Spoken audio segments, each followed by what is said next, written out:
सदगुरु कबीर का प्रसिद्ध पद है,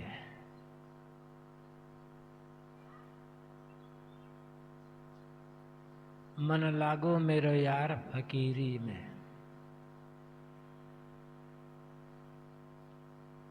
जो सुख हुई है राम भजन में,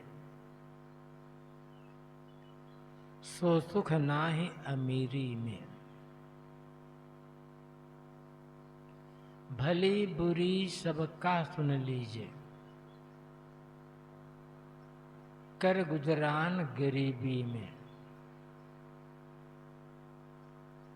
प्रेम नगर में रहने हमारी, भली बनी आई सबूरी में।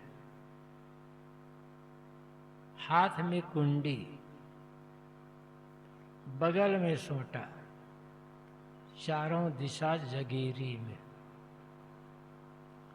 आखिर यह तन खाक मिलेगा, कहा फिरत मगरूरी में। कहत कबीर सुनो भाई साधो, साहब मिले सबूरी में। मन लागो मेरो यार फकीरी में।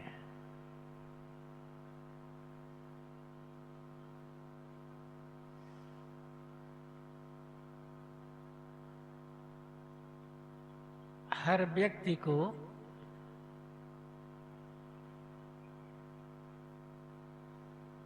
अपने मन को बराबर ये समझाते रहना होगा, संदेश देते रहना होगा, ऐ मित्र मन, तुम फकीरी में लगो। फकीरी का अर्थ मात्र घर छोड़ना नहीं है।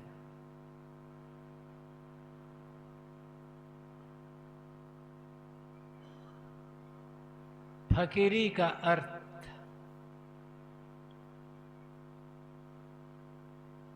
पकड़ रहित जीवन।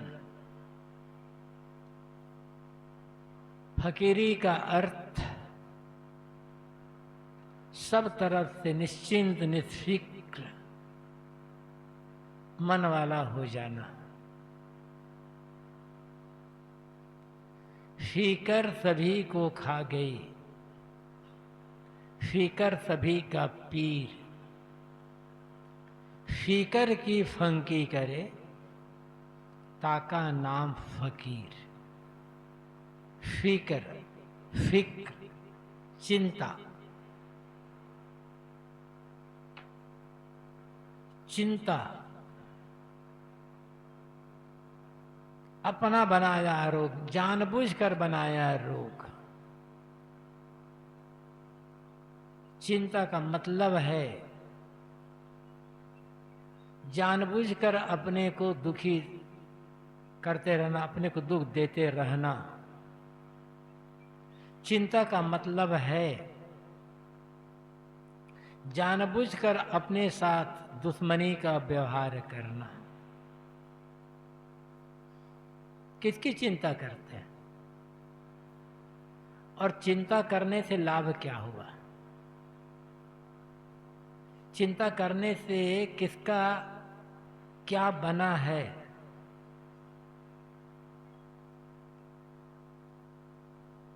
जो होना है वो होकर के रहेगा, जो करना है वह करते रहो बस।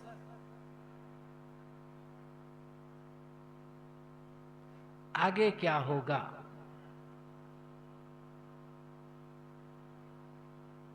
अच्छा भी तो हो सकता है ना।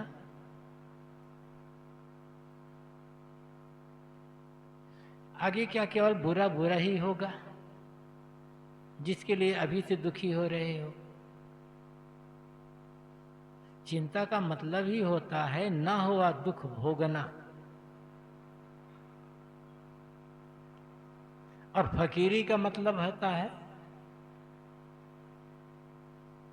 दुख मुक्त जीवन जीना। शरीर में कोई रोग व्याधि आ जाए और उससे तकलीफ हो रही हो, कष्ट हो रहा हो, तो बात अलग है। और रोग व्याधि से कष्ट होता है, दर्द होता है, दुख नहीं होता है। दुख तो तब होता है जब उस रोग से हम मन को जोड़ लेते हैं।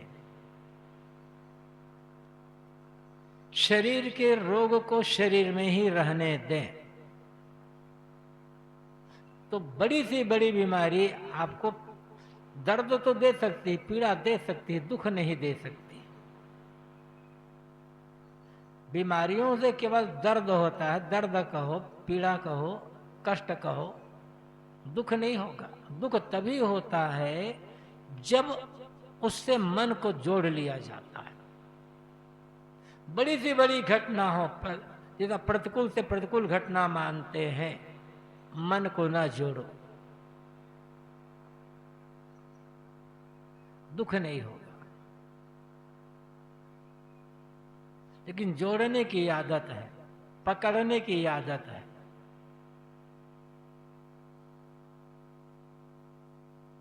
ये आदत दुख का कारण है। फकीरी का अर्थ सब समय निश्चिंत, बेफिक्र, लापरवाह रहना।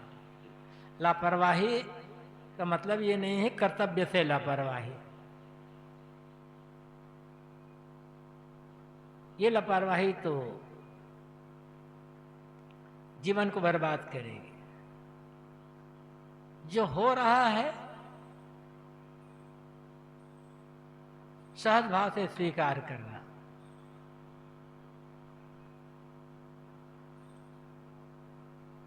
तीन रास्ते हैं।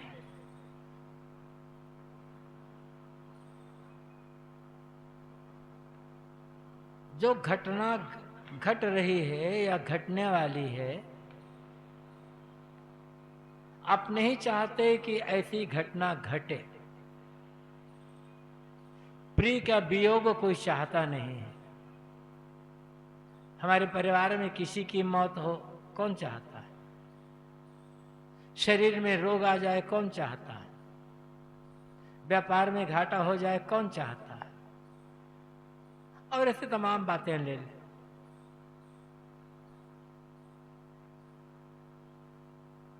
तो ऐसी घटना मान लो आपको लगता है कि एक घटना घटने वाली है, तो पूरी ताकत लगा करके उसको रोकने का काम करो। जी जान लगा दो पूरा, और रोक सकते तो रोक लो। और पूरी ताकत लगाने के बाद भी रोक नहीं सकते, तो पूरी ताकत लगाकर उसे बदलने का प्रयास करो। यदि रोक नहीं सकते हो तो बदल लो। ये दो है, या तो रोको या बदलो। और पूरी ताकत लगाने के बाद भी ना आप रोक सकते हैं ना बदल सकते हैं, तो फिर स्वीकार करो। और कोई चौथा विकल्प नहीं होगा। रोना क्या, रोने से वो घटना बदल जाएगी? किसी की मौत होगी, प्यारी पत्नी की मौत होगी, पति की मौत होगी, बेटे की मौत होगी, और किसी की मौत होगी। क्या रोने से आदमी जीवित हो जाएगा?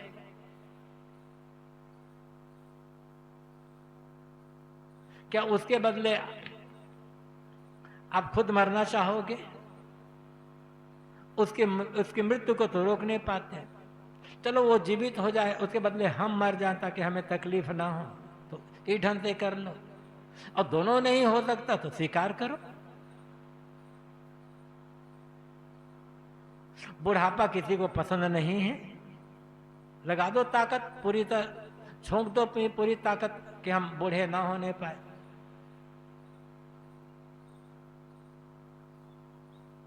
बूढ़ा नहीं होना चाहते हो तो एक ही रास्ता है, जवानी में मर जाओ, और तो कोई रास्ता है नहीं। तो आप बूढ़ा नहीं होना चाहते तो लगाओ ना पूरी ताकत, या बदल लो, कोई ऐसा उपाय करो कि बुढ़ापा आए ही ना। फिर भी बुढ़ापा आएगा तो स्वीकार करो, जो है जैसा है। इसीलिए लापरवाही का अर्थ कहा जा रहा है। फकीरी, घर छोड़ना फकीरी नहीं है, फकीरी पकड़ छोड़ना है।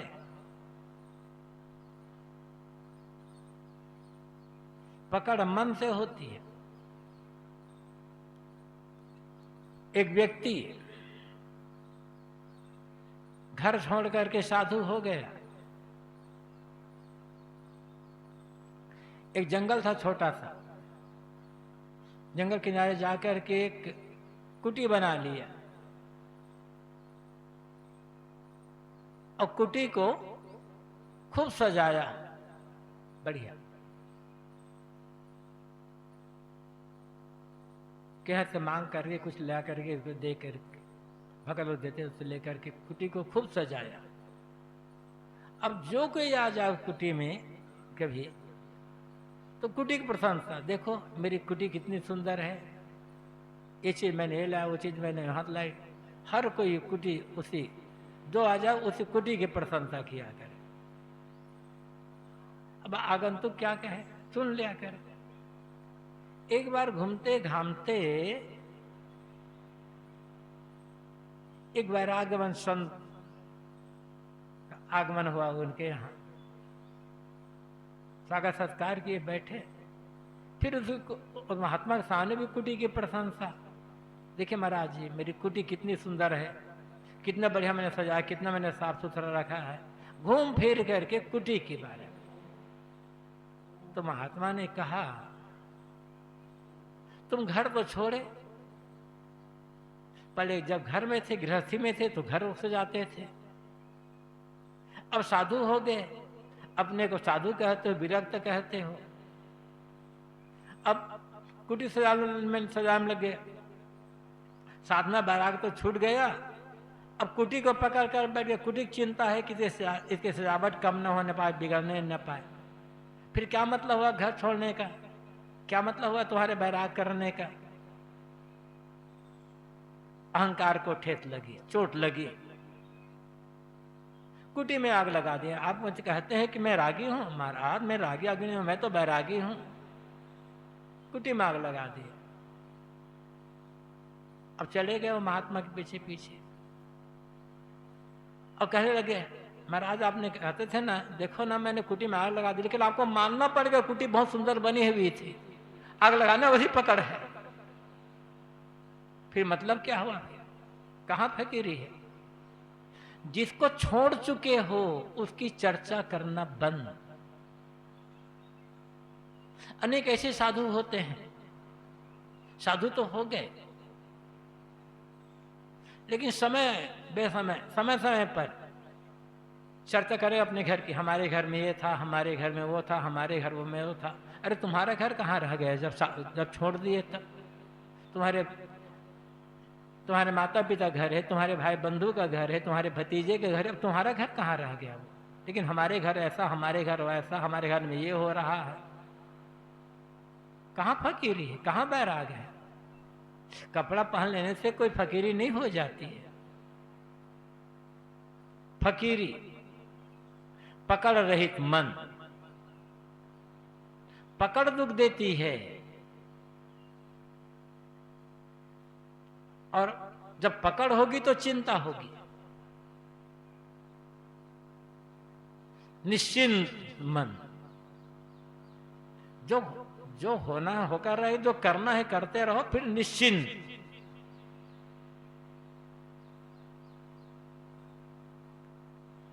सब तरह से निश्चिंत रह जाना, पूर्ण निश्चिंत और निर्मोह होना, ये फकीरी है। आनंद इसी में है। आप घर में रहते हैं, जो कर्तव्य हो है वो कर्तव्य करें, वहां चिंता कर करके क्या होगा। बाल बच्चों के लिए जो कर सकते हो बाल बच्चों के लिए करो। कितना संपन्न बनाना चाहोगे उनको? बच्चों को संपन्न बनाना चाहते हो, बनाओ, लेकिन धन से संपन्न बनाने की अपेक्षा यदि संस्कारों से संपन्न बनाए तो अपने अपने अपनी संतान के साथ भलाई का तो काम किया।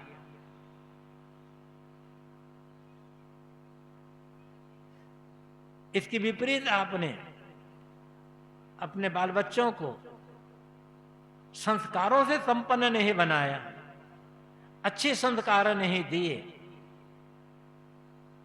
केवल धन दौलत से संपन्न बनाने का प्रयास करते रहे, तो आप खुद दुश्मनी का व्यवहार कर रहे हो उसके साथ, खुद उसके जीवन को बिगाड़ रहे हो, उसे गड्ढे में गिरने का रास्ता तैयार कर रहे हो।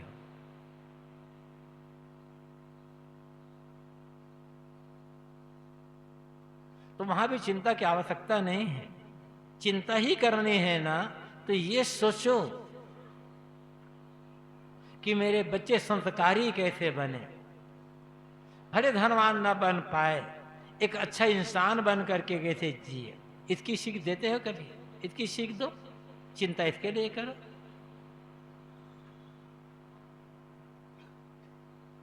छत्तीसगढ़ में राजनांदगांव जिले में एक कार्यक्रम था, अंतिम दिन सत्संग के पश्चात पूजा बंदगी हो रही थी। 35-40 साल की एक युवती आई, बिल्कुल यहां मंच से एकदम सट करके खड़े हुए मेरे पास में, और कहती है महाराज जी आशीर्वाद दीजिए। मैंने कहा बेटा खुश रहो, सदैव प्रसन्न रहो। कहा नहीं गुरु जी इस प्रकार का आशीर्वाद नहीं चाहिए, खुद तो रहना है लेकिन और कुछ आशीर्वाद चाहिए। मैंने कहा क्या आशीर्वाद चाहते? उसने कहा कि मैं प्रेग्नेंट हूं, मुझे बच्चा होने वाला है, आशीर्वाद दीजिए कि मेरे होने वाला बच्चा आप जैसा साधु बने। अब उसके मन में अपने बच्चे संस्कार देने की कैसे भावना है, और बच्चा साधु बने या ना बने, लेकिन उसके मन में तो यह है ना कि मेरा बेटा संस्कारी बने, और है वो सोचती रह जाए बराबर, तो स्वाभाविक है भले साधु ना बन लेकिन अच्छा आदमी तो बन सकता है ना।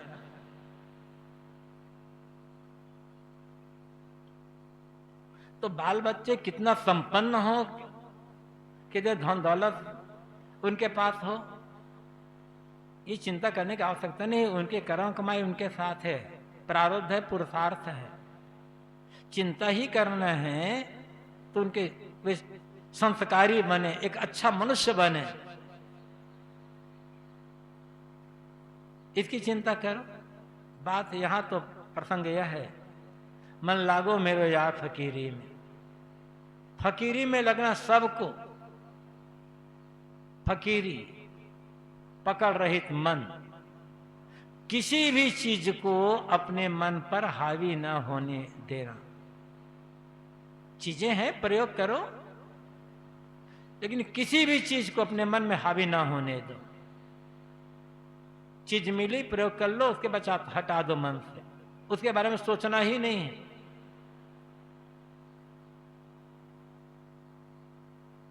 फिर निश्चिंत रहना।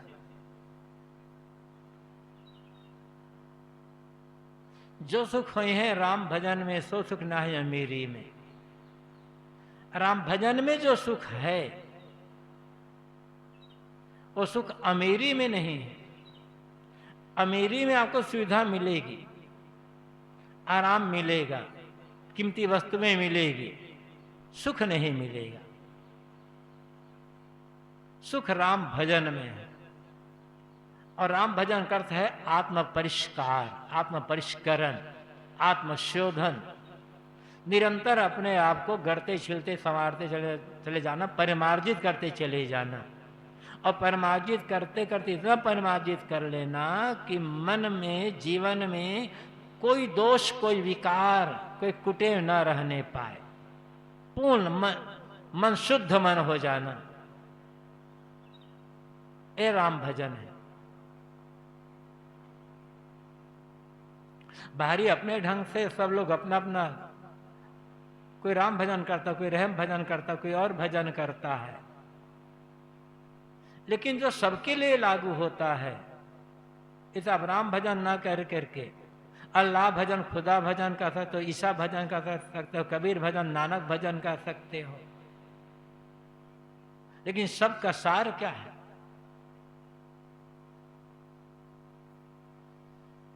जीवन की निर्मलता, पवित्रता, मन में कोई विकार नहीं है, कोई गंदगी नहीं है, कोई चिंता, कोई इच्छा, कोई कामना नहीं है। कौन सा दुख है फिर? जितनी कामना उतना दुख, और कोई कामना नहीं है तो कोई दुख नहीं है। चाह गई चिंता मिटी, मनुआ बेपरवाह, जाको कछु न चाहिए सोई शाहंशाह। बिना पैसे की बादशाहत चाहने में परवसता है, ये मिले वो मिले वो मिले, कोई जरूरी है मिल जाए? और हमें नहीं चाहिए, कुछ ना चाहिए, इसमें कौन सी परवसता है? कुछ ना चाहिए, विश्वास रखो भोजन मिलेगा। काम तो करते रहोगे, भोजन मिल जाएगा। और जितनी चाहना रखेंगे उतना अपने को बेचते चले जाओगे। राम भजन का अर्थ है निर्चाह मन होना, कामना हीन मन वाला बन जाना। आगे इस पद में और आया है इस पर। तो आत्म परिष्करण में, आत्मशोधन, आत्मनिर्मलता में जो सुख है, अमीरी में वो सुख नहीं है। अमीरी में केवल दिखावा है, अमीरी में मन को उत्तेजना है बस। और जहां उत्तेजना है मन में, वहां सुख कहां है?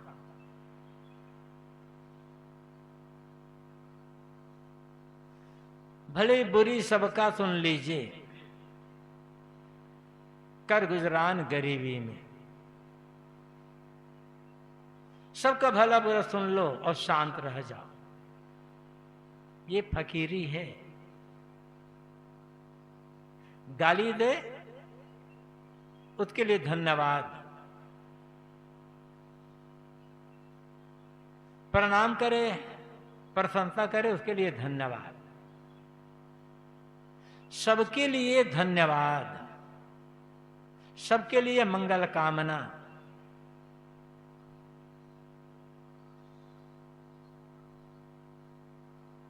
किसी के लिए भी मन में अमंगल कामना है, मतलब नुकसान अपना है। बार बार ये बात आती, दुनिया है, सब अपने अपने खुशी के लिए अपना अपना काम कर रहे हैं। कोई ऐसा होता है जिसे हमारी प्रशंसा करके अच्छा लगता है, उसके मन में खुशी होती है प्रशंसा करने में। कोई ऐसा है जिसे हमारी निंदा बुराई करके, हमारी हंसी उड़ाकर खुशी मिलती है, उसका अपना मन है। प्रशंसा करने वालों के लिए मन में राग ना हो, निंदा करने वालों के लिए मन में द्वेष ना हो, ये फकीरी है।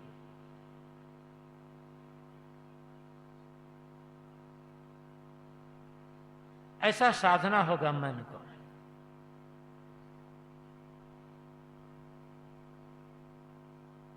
और यदि थोड़ा सा विवेक हमारे पास हो, हम अपने मन को समझा सकें,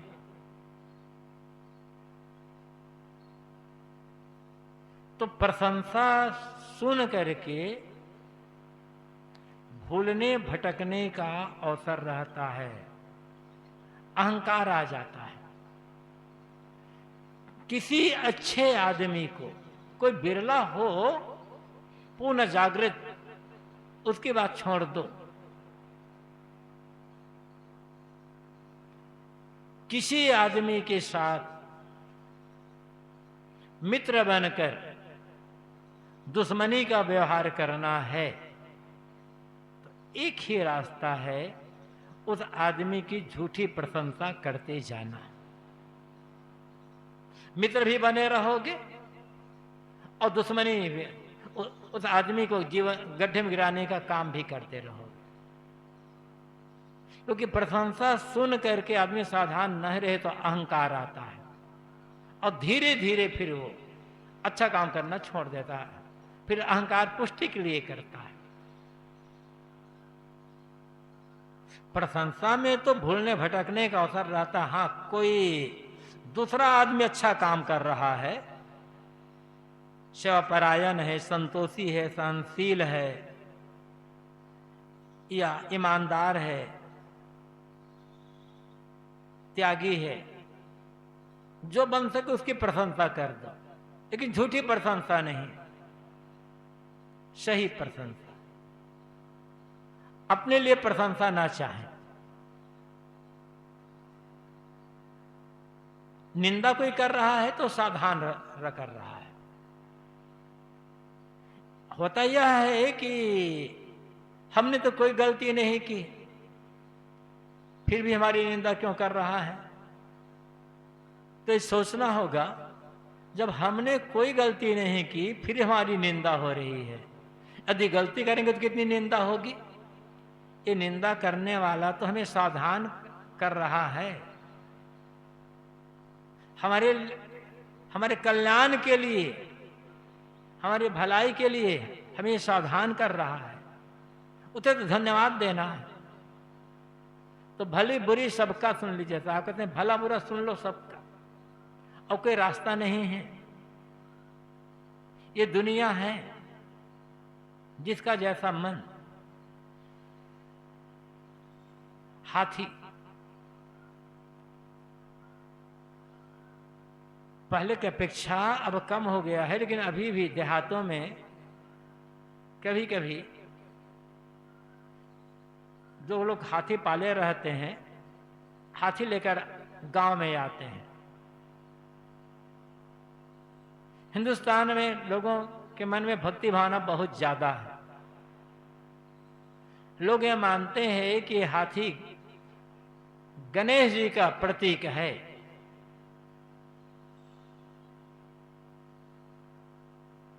अनेक लोग हाथी देखकर घर से निकलते हैं, खासकर महिलाएं बहुत निकलती है, हाथी को प्रणाम करती हैं महिलाएं। कुछ लोग उसे हाथी को रोटी खिलाते हैं, कुछ लोग फल खिलाते हैं, कुछ लोग और करते हैं। और हाथी वाले को, हाथी साथ में रहते हैं, उनको अनाज या पैसा या कपड़ा देते रहते हैं। हाथी के लोग आरतीभूत आते हैं। हाथी कभी रुकता है कि मेरी प्रशंसा कर रहे हैं, मुझे रोटी खिला रहे हैं, मुझे ये खिला रहे हैं और मेरी आरती कर रहे हैं, यहीं रुक जाऊं? वो चलता चला जाता है। गांव के लोग तो हाथी की आरती वंदना करते हैं, हाथी को प्रणाम करते हैं और पीछे पीछे कुत्ते भूखते रहते हैं। कभी हाथी पलट कर देखा कुत्तों को कि क्यों मुझे भूख रहा है, कितने कुत्ते भूखने वाले, पता भी नहीं चलता उसे। हाथी न प्रशंसा करने वालों के पास रुकता है, न किसी भूखने वाले जो कुत्ते हैं उन्हें पलट कर देखता है। बस यही रास्ता है। जो निंदा कर रहे हैं उन्हें, उनको पलट कर देखो मत। जो प्रशंसा कर रहा है वहां रुको मत, आगे बढ़ते जाओ, जो अपना काम करना है। हस्ती चढ़िए ज्ञान की सहद गुली चा डार, सार रूप संसार है भूकंदे झकमार। ये साहब कहते हैं ये संसार तो कुत्ते के समान है, इसे भूकने दो। तो भली बुरी सबका सुन लीजिए, सबका भला बुरा सुन लो, लेकिन किसी को अपने मन में रखो मत। निश्चित है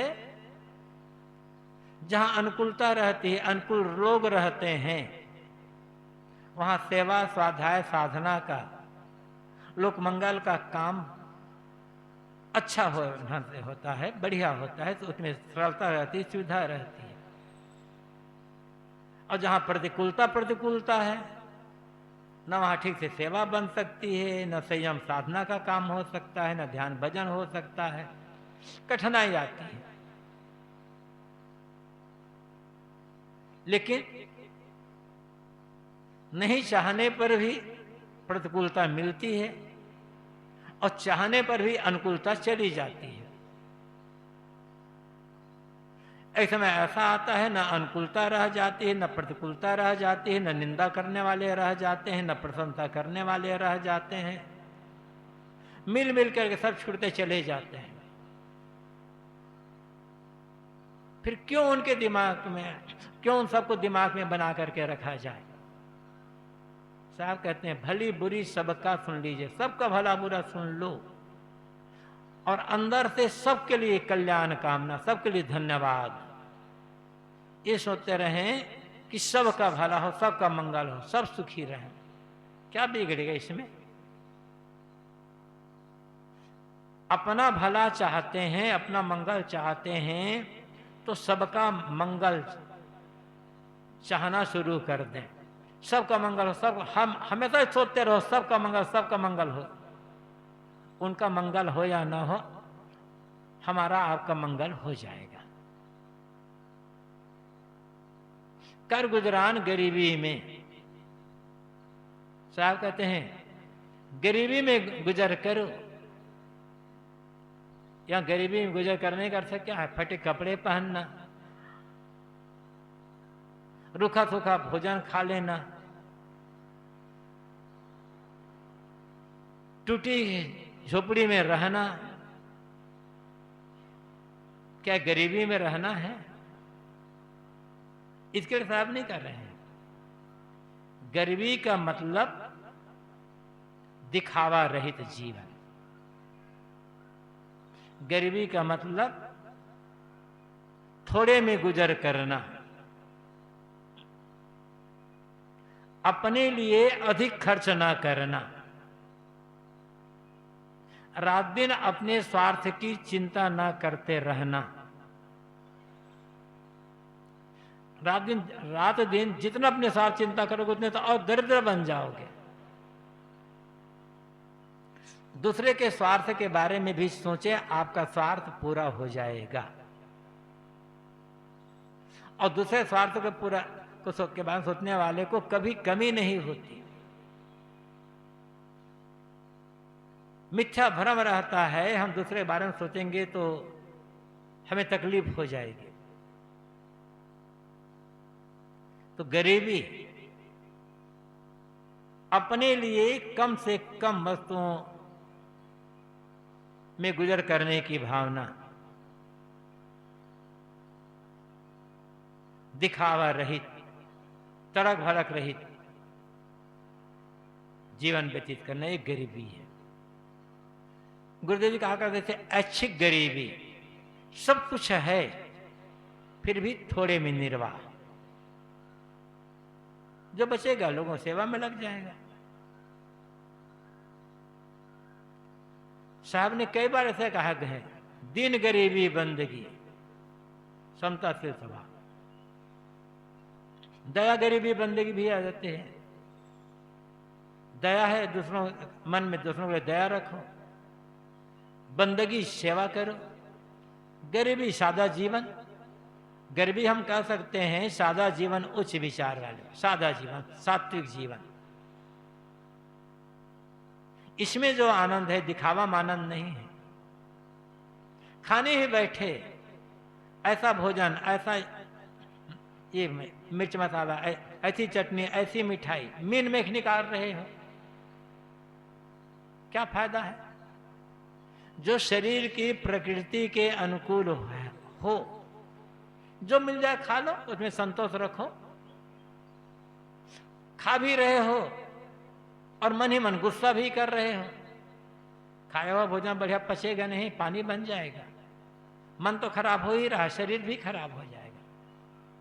खाने बैठो तो प्रसन्न मन से खाओ, जो भी मिल जाए। जिस भोजन की निंदा कर रहे हो, ये क्या भोजन बना, ऐसा है वैसा है वैसा है, जिस भोजन की निंदा कर रहे हो वह भोजन भी दुनिया में लाखों लोगों को बड़ी मुश्किल से मिल रहा है। आपको तो बिना मेहनत मिल रहा है ना। उस भोजन के लिए भी तरस रहे हैं लोग, लाखों लाखों लोग। ऐसा क्यों नहीं सोच लेते? क्यों अपनी आदत को बिगाड़ रहे हो? ऋग्वेद में भी एक जगह आया है, भोजन करने बैठे हो तो जो भी भोजन आ जाए, जैसा भोजन आ जाए, उसकी निंदा मत करो। सहज भाव से स्वीकार कर लो और खा जाओ। स्वाद के चक्कर में पड़ना तो अपने आप को रोगी बनाना है। ऋग्वेद में एक जगह है, अन्न को तुम खाते हो या अन्न तुम्हें खाता है? जरा सोचे आप, हम सब सोचें। अन्न को हम खा रहे हैं या अन्न हमें खा रहा है? यदि मात्र भूख मिटाने के लिए खा रहे हैं, क्षुधा पूर्ति के लिए, जीवन जीने के लिए खा रहे हैं, तो समझ लो अन्न को आप खा रहे हो। और जीवा स्वाद के लिए खा रहे हो, स्वाद के चक्कर में पड़ रहे हो, तो अन्न आपको खा रहा है। एक दिन वो आपको बर्बाद कर देगा, रोगी बना देगा। तो यहां तो बात इतनी ही है, कर गुजरान गरीबी में।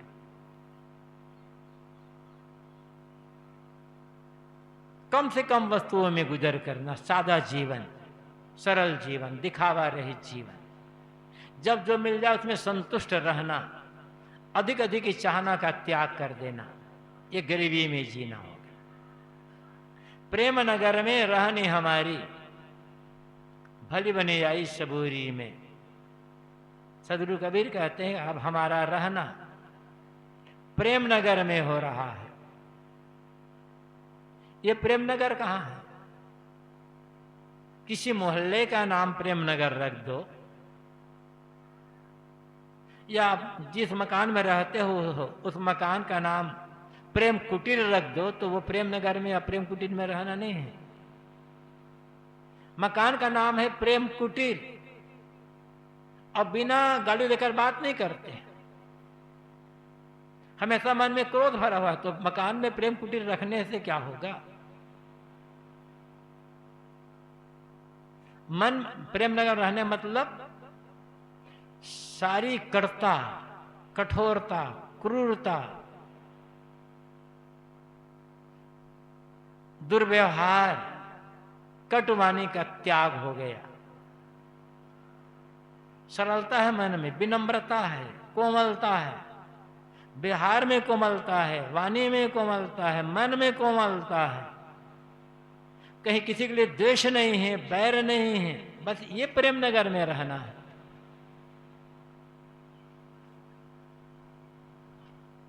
और आनंद इसमें है। मन की कठोरता, क्रूरता, हर समय बड़बड़ाते रहना, चिढ़ते रहना, भुनभुनाते रहना, ये तो जीती जी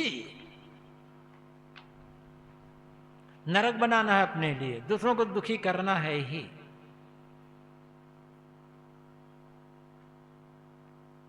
मन में प्रेम, और प्रेम का अर्थ है अपने बारे में न सोचकर दूसरों के बारे में सोचना कि दूसरे लोग कैसे खुश रहें, प्रेम में सदैव सामने वाला व्यक्ति केंद्र में रहता है। प्रेम का अर्थ है जहां केवल देने की भावना हो, पाने की भावना ना हो, मुझे क्या मिल रहा है, मुझे क्या मिलना चाहिए, ये भाव है तब प्रेम नहीं होगा। दूसरों को मैं क्या दे सकता हूं, क्या दे रहा हूं, जो दे रहा हूं वो उनके लिए हितकर है या नहीं है, उचित है या नहीं है, ये भाव। अपना भला कष्ट सहन कर लेना लेकिन दूसरों को कष्ट सहाने की चेष्टा ना होना, तब प्रेम है। तब होगा जब मन में कोई अपने लिए कोई स्वार्थ नहीं होगा और अहंकार नहीं होगा, तब प्रेम होगा। जरा भी स्वार्थ का भाव है और अहंकार है तब प्रेम नहीं हो पाएगा। सदगुरु कबीर ने प्रेम को महत्व दिया है, वस्तुओं को महत्व नहीं दिया है। इसलिए उन्होंने कहा कि 2.5 आंखा प्रेम का पढ़े तो पंडित। प्रेम के लिए त्याग चाहिए, प्रेम के लिए समर्पण चाहिए। सामने तो भी कह दिया है, ऐसे तुम प्रेम पाना चाहते हो तो प्रेम तो देना ही होगा, लेकिन इसके लिए सिर भेंट करना होगा। यह तो घर है प्रेम का, खाला का घर नाय, शीश उतारे भूई धरे तब बैठो घर में। शीश दान करना पड़ेगा। मतलब क्या है? स्वार्थ अहंकार का त्याग। तो प्रेम नगर में रहनी हमारी भली बनी आए समोरी में, साबित हमारा रहना प्रेम नगर में होगा। सारी कड़ता, कठोरता, क्रूरता का त्याग हो गया, अहंकार स्वार्थ का त्याग है। सब तरफ सरलता है, कोमलता है, विनम्रता है, पर दुख कातरता है, दूसरे हित की भावना है। तो ये प्रेम नगर में रहना है। भली बने आई सबूरी में, साहब कहते अपने देख लिया, अब संतोष में ही कुशलता है, संतोष में ही आनंद है, संतोष में ही कल्याण है।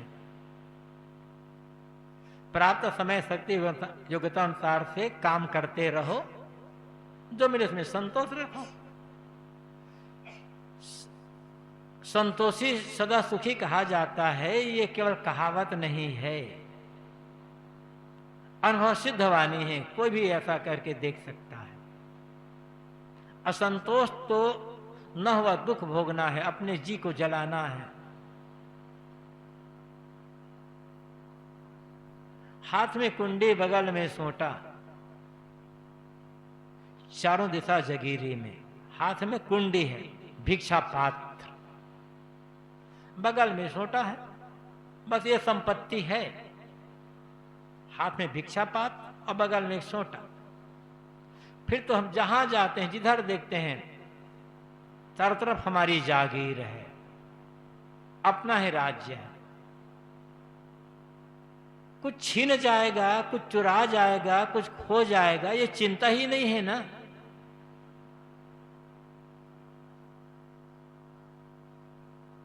जब कोई पकड़ ही नहीं है, कोई स्वार्थ कामना है, कुछ अपना माना ही नहीं जा रहा है, तो सब तरफ अपनी जागीर है। नागार्जुन एक बहुत बड़े संत हुए हैं। ऐसे देख, एक नागार्जुन बौद्ध दर्शन में हुए हैं, जिन्होंने शून्यवाद दिया है। माध्यमिक जो उनके कार्य का है, बहुत प्रसिद्ध है, उन्हीं के लिए है या दूसरे के लिए कि नागार्जुन एक अच्छे वैराग्यवान संत हुए। वहां का राजा उनसे बड़ा प्रभावित, रानी भी बहुत प्रभावित, उनके शिष्य थे, हो गए थे रानी। नागार्जुन भिक्षा मांग करके खाते थे।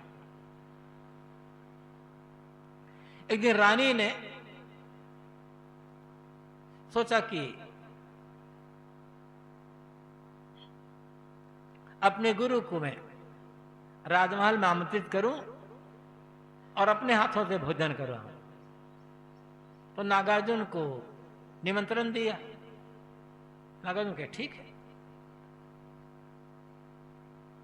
नागार्जुन समय पर राजमहल में गए। रानी ने सोचा कि आज मेरे गुरुदेव पधारे हुए हैं, इसे समान साधारण थाली में भोजन क्या करूं, सोने की थाली में भोजन करवाना है। सोने की थाली में भोजन ला, अनेक प्रकार के व्यंजन, और रानी ने कह दिया, गुरुदेव आप ये भोजन कर लें, मेरी सेवा है, स्वीकार करें, और ये सोने की थाल भी आपको दे रहा हूं। लोग कहते हैं, एक औपचारिकता बस कहते हैं, सोचे होंगे कि ये तो बैरागी साधु सोने थाली क्या लेगा। कई लोग कहते हैं ना, भगत लोग जब कोई महात्मा पहुंचने जाते, गुरु जाते हैं, महाराज हमारा क्या है, महाराज आपका ही है। महाराज ने कहा ठीक है, मेरा है तो मैं रहता हूं, तुम लोग निकल जाओ बाहर, तब पता चलेगा कि हमारा है कि आपका है। तो कहा कि गुरुदेव एक सोने के थाल भी आपको मैं भेंट कर रहे हूं दक्षिणा में। नागार्जुन भोजन किए और सोने की थाली लेकर चले गए। अब राय सोते बड़े गड़बड़ हो गया। अब उसी सोने की थाली में भिक्षा मांगने लग गए वो नागार्जुन। एक चोर ने देखा, अरे नागार्जुन तो साधु फकीर है, इसके पास सोने की थाली, उसमें भिक्षा मांग रहा है, ये तो मुझे मिलना चाहिए। चुराने फिक्र में लग, उनके पीछे घूमते रहते थे। नागार्जुन भी समझ गए ये चोर मेरे पीछे पड़ा हुआ है। चुराने के लिए एक दिन नागार्जुन दोपहर के समय भिक्षा मांग कर आए, सोनी थाली लेकर के किए भोजन खाली कुटी में, और पीछे पीछे चोर भी आ गए कुटी के बाहर, और सोचे कि नागार्जुन अभी जब आराम करेंगे, सो जाएंगे, तब अंदर कुटी में जाकर थाली को मैं चुरा लूंगा। नागार्जुन भोजन किए, भोजन का थाली मान करके भेद कर दिए, और नागार्जुन समझते थे कि चोर छिपा हुआ है, तो जंगले से उस थाली को चोर के पास गिरा दिए ताकि इसे और कुछ ना करना पड़े। चोर तो दंग रह गया, जिसे चुराने के लिए मैं यहां आया हुआ हूं वो तो इन्होंने गिरा दिया। इसका मतलब नागार्जुन के मन में ये सोने की थाली है ये भाव नहीं है, इसके तो ये एक भिक्षा पात्र ही है, कोई बड़ा धन इसके पास मिला होगा। चोर आकर उसके चरणों में गिर गया, भगवान मुझे, मैं चुराने के रास्ते में मुझे नहीं चाहिए, मुझे वो धन दीजिए जिसके सामने सोने की थाली भी तुच्छ है। बात ये संतोष जब मन में है ना, तब क्या पीतल की थाली, क्या सोने की थाली, क्या एल्युमिनियम थाली, क्या स्टील या चांदी की थाली, व्यवहार अपने तरीका है, लेकिन मतलब यह है हर समय मन में संतोष है। और जब अपने पास कुछ है नहीं तो चोराएगा कौन क्या। इसलिए साहब कहते हैं, हाथ में कुंडी, बगल में सोटा, हाथ में भिक्षा पात, बगल में एक सोटा, फिर जहां जाते हैं हमारी जागीर है, कोई तकलीफ नहीं, कोई चिंता ही नहीं, कहीं बस जहां सो गए। नींद आई सो गए शमशान या गृह शून्य में, आचिंत सुख उस नींद की तोषक पर तकिया में कहा। श्री प्रकाश साहब का भजन है, नींद आई सो गए शमशान या गृह शून्य में। जहां नींद आई सो गए, कहीं खंडहर भवन में, कहीं शमशान में, कहीं खुले मैदान में। आचिंत सुख उस नींद की, चिंता रहित वो जो सुख है, और सोने का सुख, निश्चिंत होकर सोने का जो सुख है शमशान भूमि में कहीं भी, उस सोने का सुख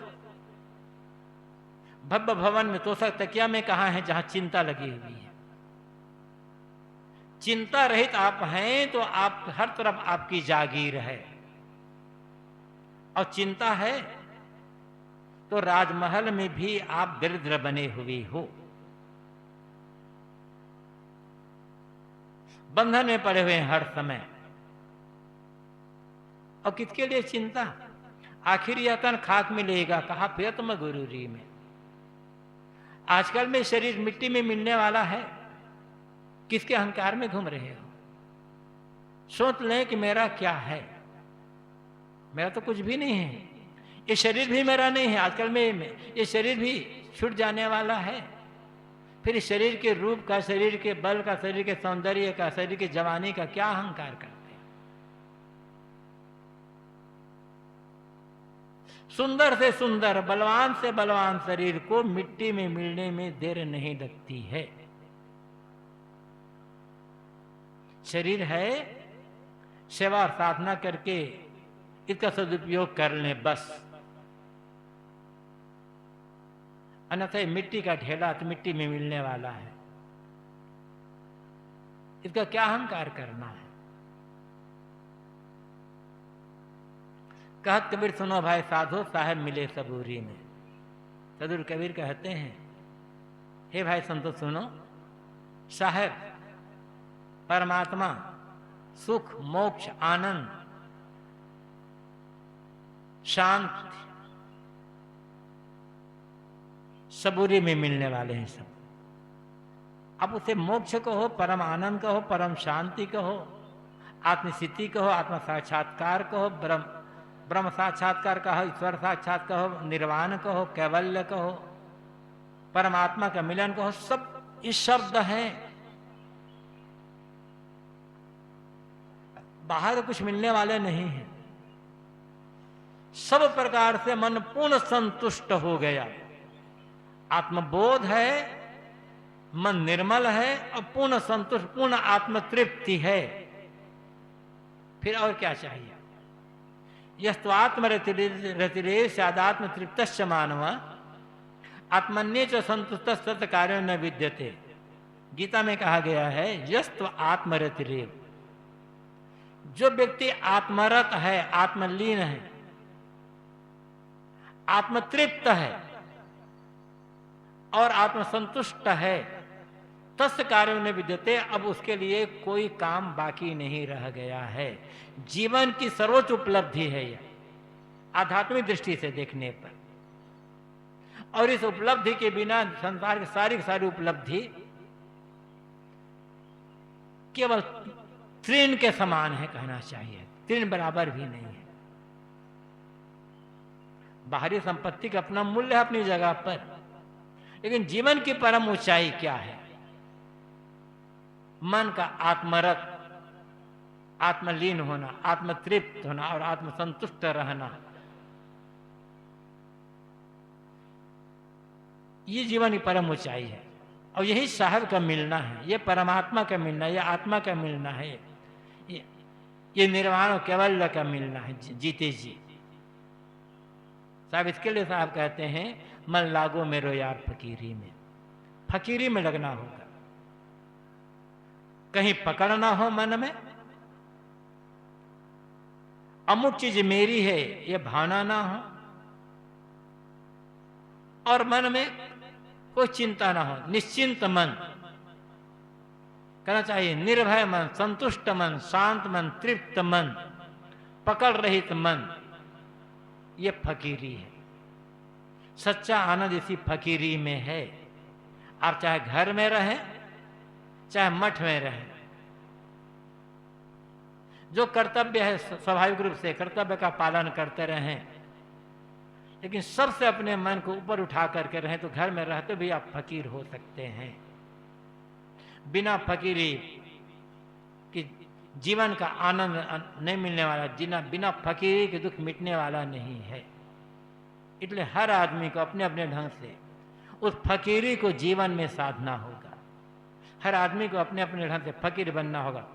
फकीर बनने के लिए कपड़ा बदलना नहीं है, फकीर बनने के लिए, फकीर होने के लिए मन बदलना होगा।